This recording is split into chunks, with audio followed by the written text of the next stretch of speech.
Assalamualaikum warahmatullahi wabarakatuh. Salam sejahtera bagi kita semua. Shalom, namo buddhaya, Om Swastiastu, dan salam kebajikan. Perkenalkan, nama saya Ina Rizana dari Prodi Teknologi Pangan dan Hasil Pertanian dari kelas WPA 3. Pada kesempatan kali ini, saya akan mempresentasikan hasil case based mata kuliah evaluasi gizi dalam pengolahan pangan. Judul jurnal yang saya ambil untuk memenuhi case base ini berjudul Lipid Degradation during Short Fermented Antarctic Krill Phase Processing and the Relationship with Lipase and Post-Lipase Activities. Terdapat beberapa poin yang akan saya bahas pada presentasi ini, yaitu pertama introduction, materials and method, ketiga result and discussion, dan yang terakhir adalah conclusion. Nah, yang pertama adalah introduction. Nah, teknologi fermentasi merupakan proses pengolahan pangan yang ekonomis dan memiliki keunggulan di bidang lingkungan lebih tinggi dibanding dengan metode produksi makanan laut lainnya jika digunakan dalam pengolahan pangan hasil laut. Biasanya produk makanan laut yang difermentasikan oleh sumber yang kaya akan senyawa bioaktif. Penelitian sebelumnya telah menunjukkan bahwa jaringan seafood dapat dihidrolisis baik oleh enzim endogen atau eksogen dari mikrobia tersebut menjadi peptida kecil dan asam amino bebas dan menghasilkan rasa yang unik selama fermentasi saus ikan. Krill Antartika adalah sumber terasi baru yang kaya akan protein karena komposisi asam amino yang seimbang dan nilai biologis yang tinggi. Selain itu, krill mengandung asam lemak tak jenuh esensial ganda rantai panjang, fosfolipid atau yang disingkat PL, triacylglycerol atau yang disebut TAG, kolin, dan antioksidan aksantin. Selama pemrosesan, autolisis degradasi berikutnya dari lipid dan protein terjadi karena adanya aktivitas base dan protein yang tinggi dalam kelenjar pencernaan krill. Liposisis dikatalisis oleh lipase dan hidrolisis PL, di mana hidrolisis PL ini yang merupakan tahap pertama dan penyebab utama degradasi PL yang umumnya dikaitkan dengan fosfolipase. Fosfolipase diklasifikasikan sebagai A1, A2, C, dan D. Yang umumnya yang menurut ikatan ester mereka dihidrolisis yang meliputi PLA1, PLA2, PLC, dan PLD. Sementara itu, PL dipecah menjadi asam lemak bebas atau disingkat FFA, disofosfolipid, diacylglycerol yang disingkat DAG, dan lain-lain. Lipolisis, pelepasan asam lemak dan reaksi asam lemak sekunder dapat menghasilkan produksi zat yang mudah menguap yang bertanggung jawab atas aroma khas makanan fermentasi. Oleh karena itu, perubahan lipid yang terjadi selama pemrosesan terasi krill Antartika yang difermentasi garam secara langsung terkait dengan kualitas akhir produk. Selanjutnya, poin kedua yang akan saya bahas yaitu materials and method, di mana materi and method ini meliputi sampling dan fermentasi terasi, di mana krill Antartika dengan panjang 3-6 cm digunakan untuk menyiapkan terasi sesuai dengan metode pengolahan tradisional. Krill Antartika segar dan garam sekitar 180 gram dituangkan ke dalam wadah keramik dan dicampur. Campuran dibiarkan berfermentasi selama 12 hari pada suhu 35 derajat Celcius dengan pengadukan.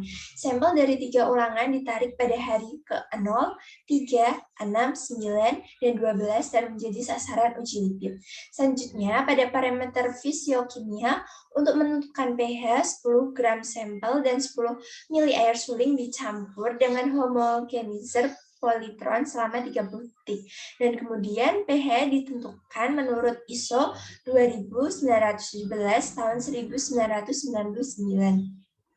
Nah, kadar air diperkirakan dengan metode oven udara panas dengan alat analisa kelembapan gravimetri. Sementara itu, pH pada terasi diukur menggunakan pH meter. Total lipid diekstraksi sesuai dengan metode Folch yang dioptimalkan dan kandungan lipid total diukur dengan menimbang setelah penguapan pelarut.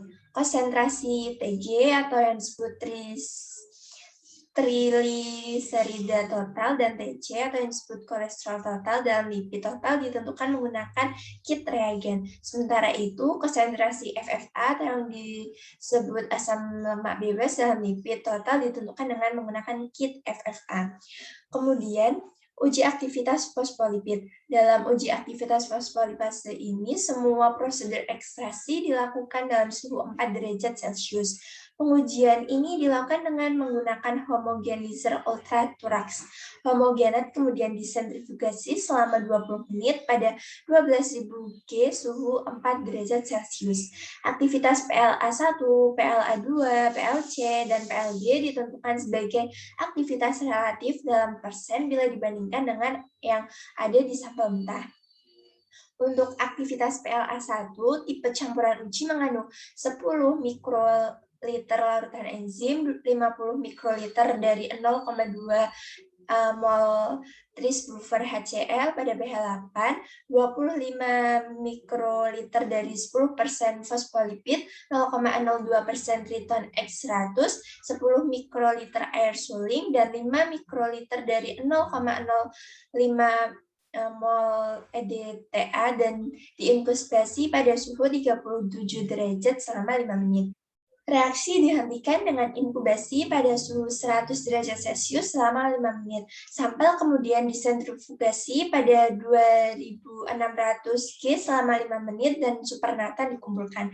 Sementara itu, aktivitas PLA2 diuji dengan metode Zhong et al., di mana reaksi dilakukan pada 60 mikroliter dari 150 milimol tris HCl pada pH 7,5 dengan 0,33% triton X100 dan 1 milimol CaCl2, 20 ml dari substrat encer, dan 40 mikroliter sampel enzim kasar.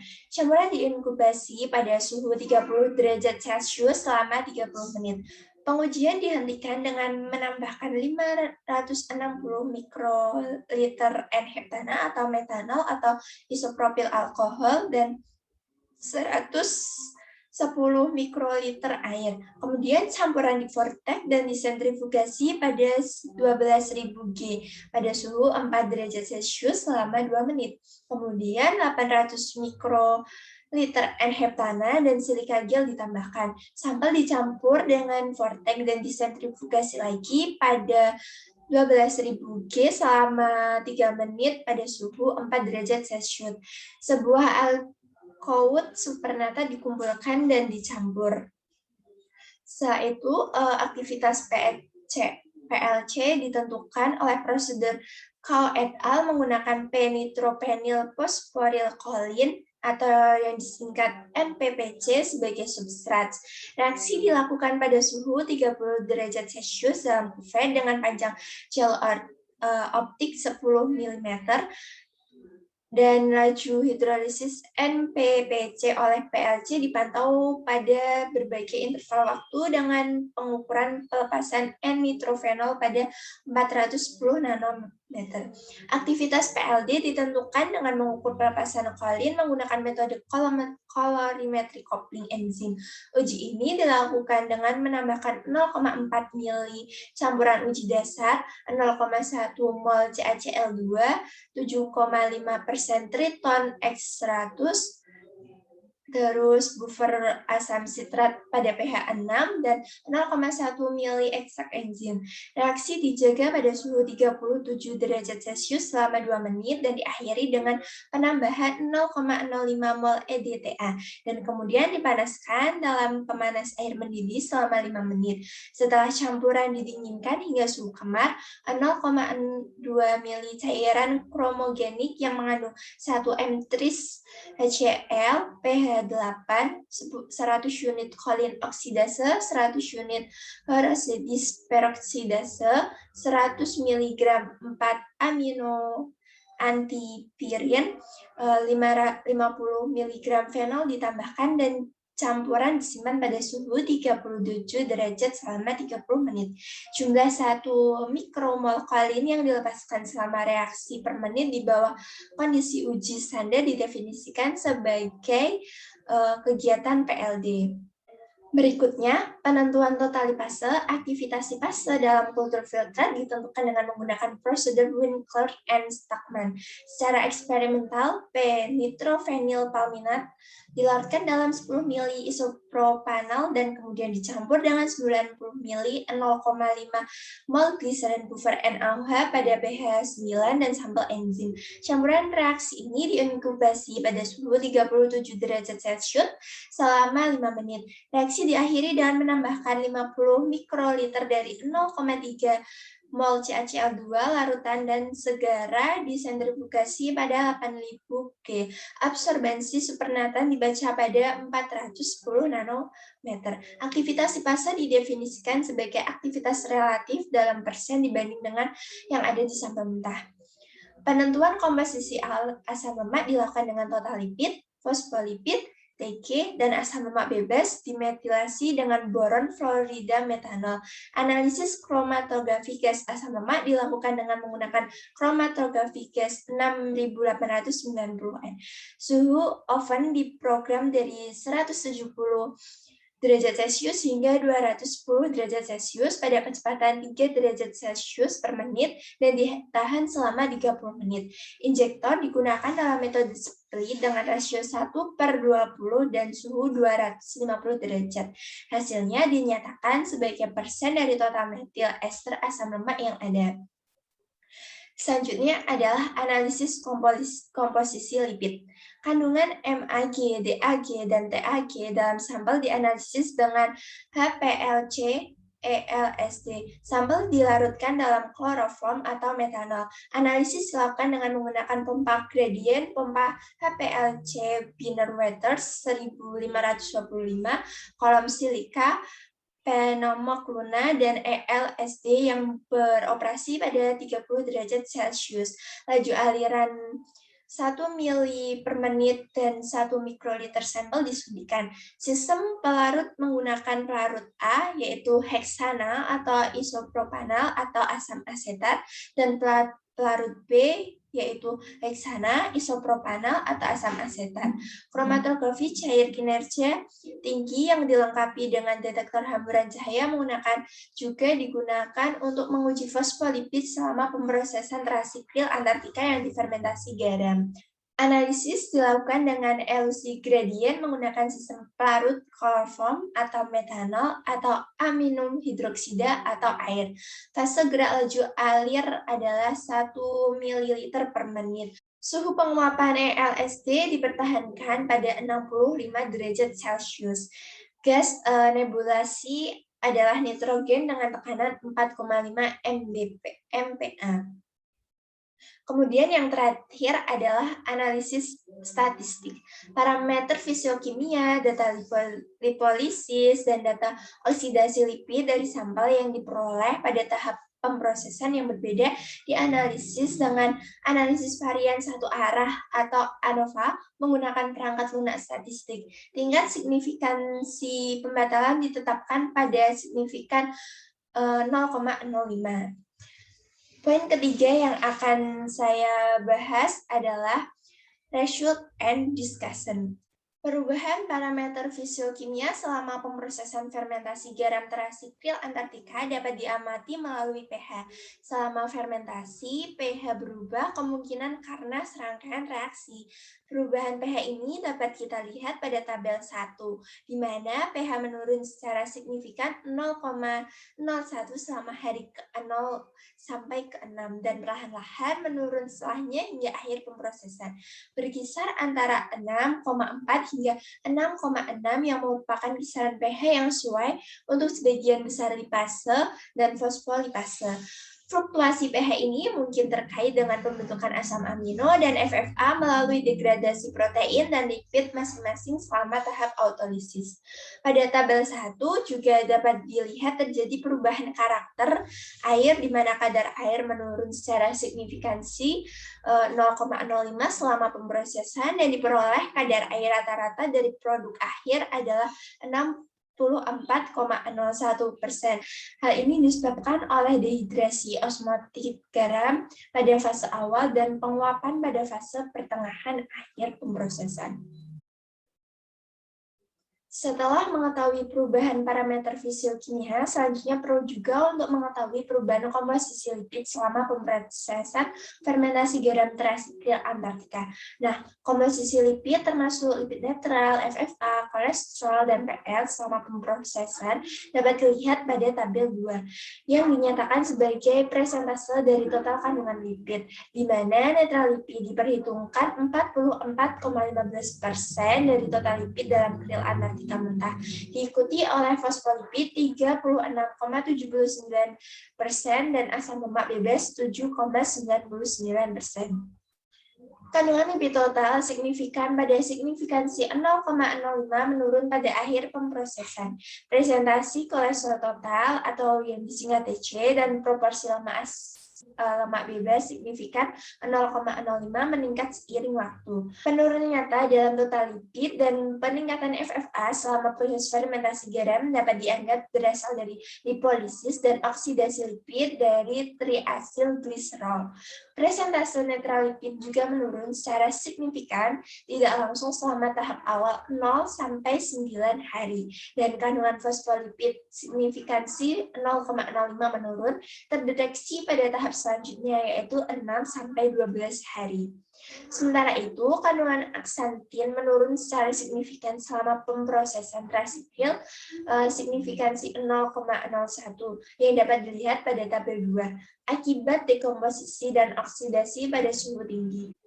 Padahal terdapat 120,70 ppm aksantin yang menjadi antioksidan utama dalam kril sebelum diproses pada hari ke-6. Sementara itu, evolusi fosfolipid selama pemrosesan yang mengalami perubahan netral lipid, TAG, dan fosfolipid, kemudian ada fosfatidietalonamid, ada yang disingkat PE, fosfatidic acid, ada yang disingkat PA, LPC, dan LPE semuanya menunjukkan tren yang berbeda yang dapat dilihat pada gambar 1. Gambar 1A dan tabel 2 menunjukkan perbedaan pada kelas netral lipid dalam sampel terasidil. Komponen yang dominan adalah TAG 70,30%, diikuti oleh FFA 18,9% dan TAG 2,54%. TAG meningkat signifikan tetapi TAG dan total lipid menurun secara nyata. Hal ini menunjukkan terjadinya hidrolisis TAG selama tahap awal. Sedangkan gambar 1B menunjukkan perubahan level PL meliputi PC, PE, LPE, dan LPC dalam pengolahan pasta kril, di mana dalam kril mentah PC dan LPC diperhitungkan sebagai kuantitas terbesar dari bagian fosfolipid. PE dan LPE menyumbang 16,99 dan 11,01 gram. PC dan PE keduanya menurun signifikansi 0,05 dalam jumlah selama pemrosesan. Hal ini menunjukkan bahwa mereka mengalami lipolisis enzimatik atau oksidasi lipid. Penurunan PC yang berkisar 49,57% dan PE 32,96% terjadi selama tahap akhir fermentasi. Sebaliknya, LPC dan PA yang merupakan produk dari hidrolisis PC meningkat tajam, masing-masing sebesar 40,38 dan 98,6%. Sedangkan LPE yang merupakan produk hidrolisis PC tidak berubah selama pemrosesan. Dengan demikian, hasil ini dapat dijelaskan bahwa PC mengalami hidrolisis sementara PE mengalami oksidasi lipid selama pemrosesan. Kandungan LPC dan total FFA yang tinggi dapat dihasilkan dari dekomposisi PC oleh PLA1 atau PLA2 dalam lingkungan pH netral dan pada suhu tinggi. Selanjutnya adalah perubahan asam lemak. Komposisi TAG dalam masa kril mentah terdiri dari asam lemak jenuh, SFA 52,45% dan asam lemak jenuh tunggal, MUFA 37,81%. Komposisi TAG berubah secara nyata selama tahap awal pada 0 sampai 6 hari, seiring dengan penurunan persentase C16, C18, C18+0, SFA, dan BUFA. Sedangkan BUFA C25, C22,6 menurun secara signifikan dan kemudian sedikit meningkat. Hal ini menunjukkan bahwa BUFA mungkin terdegradasi selama 0 sampai 6 hari. Sementara itu, dari 6 sampai 12 hari tidak ada perbedaan signifikan persentase SFA, MUFA, dan BUFA. Selain itu, pada fraksi PL, BUFA lebih banyak dibanding MUFA. Secara khusus, pecahan PL kaya akan LC-BUFA seperti asam eikosapentaionik dan asam deikosaheksaionik, yang sebagian besar terkait pada posisi SN2 dari gliserol PL. Pada tabel 4, tidak ada tanda perbedaan persentase SFA, MUFA, dan BUFA secara signifikan dari 0 hingga 3 hari, diikuti oleh meningkatnya persentase total SFA C16,0, C18,0, sedangkan persentase MUFA C18,1 dan MUFA C25 pada N ketiga C22,6 signifikan menurun secara drastis saat fermentasi berlangsung signifikan 0,05. Telah diketahui dengan baik bahwa PUFA, EPA, dan DHA terdapat pada SN2PL terutama PC, dan dapat dengan mudah dihidrolisis menjadi FFA oleh PLA2 bahkan selama penyimpanan es. Perubahan komposisi asam lemak mungkin terkait dengan lipolisis PL yang akan dipelajari lebih lanjut terkait dengan perubahan fosfolipase. Nah, untuk itu, selanjutnya saya akan menjelaskan mengenai perubahan relatif fosfolipase dan aktivitas lipase. Lipase melakukan peran penting dalam pencernaan, transportasi, dan pengolahan lipid dalam organisme hidup. Fosfolipase C dan D memainkan peran penting dalam hidrolisis PL. Namun, sangat sedikit yang diketahui tentang aktivitas fosfolipase dan lipase selama pemrosesan terasi krill. Nah, diketahui pula aktivitas lipase tetap tinggi selama periode pemrosesan. Suhu dan pH berpengaruh pada aktivitas lipase, di mana aktivitas lipase yang relatif tinggi diamati pada suhu 30–50 derajat Celcius dan maksimum aktivitas relatif terjadi pada pH 7,4 dan dihambat oleh perlakuan asam atau basa. Diketahui bahwa hidrolisis TAG dikatalisis oleh lipase. Dengan demikian, mengingat suhu yang sesuai 30 derajat dan pH 7–8, kemungkinan lipase bertanggung jawab atas hilangnya TAG dan pembentukan DAG dan FFA selama pemrosesan. Seperti yang diharapkan, aktivitas fosfolipase bertanggung jawab atas lipolisis PL sehingga berhubungan erat dengan kadar PL. Oleh karena itu, fosfolipase yang berbeda menunjukkan perubahan aktivitas yang berbeda selama pemrosesan, di mana aktivitas PLC tetap stabil selama fermentasi. Aktivitas PLA1 menurun secara signifikan 0,05 selama pemrosesan, sedangkan PLA2 dan PLD tetap stabil selama 3 hari pertama pengolahan. Setelah itu semakin meningkat. Aktivitas PLA2 relatif sangat berkolerasi dengan peningkatan FFA dan LPC. Tanda kolerasi juga diperoleh antara aktivitas PLA2 relatif dan perubahan PUFA dalam PL. Selanjutnya, berkolerasi positif dengan C14,0, C16,0, dan C18,0, dan berkolerasi negatif dengan C18,1, C25, dan C22,6 pada komposisi asam lemak PL. Hal ini dapat disebabkan oleh degradasi preferensial MUFA dan BUFA pada posisi SN2 oleh PLA2 yang mengakibatkan penurunan persentase BUFA dan MUFA dan selanjutnya peningkatan asam lemak lainnya. Sementara itu, aktivitas PLD meningkat secara signifikan terus-menerus selama pemrosesan. Hasil serupa ditemukan setelah pemindahan buah mentimbun, buah biwa, dan buah lengkeng dari suhu rendah ke suhu kamar. Belum diketahui pasti alasan aktivitas PLD ditemukan di lingkungan yang hangat. Aktivitas relatif PLD sangat berkolerasi dengan peningkatan PA dan PLD diduga menjadi faktor penyebab lain penurunan PL. Dengan demikian, penurunan PL dan peningkatan FFA berhubungan dengan penurunan aktivitas PLA2. Selain itu, peningkatan PUFA terutama DHA dan EPA disebabkan oleh PLA2. Oleh karena itu, analisis menunjukkan korelasi bahwa PLA2 dan PLD dapat berkontribusi terhadap degradasi PL selama pemrosesan terasi krill. Poin terakhir yang akan saya bahas adalah conclusion.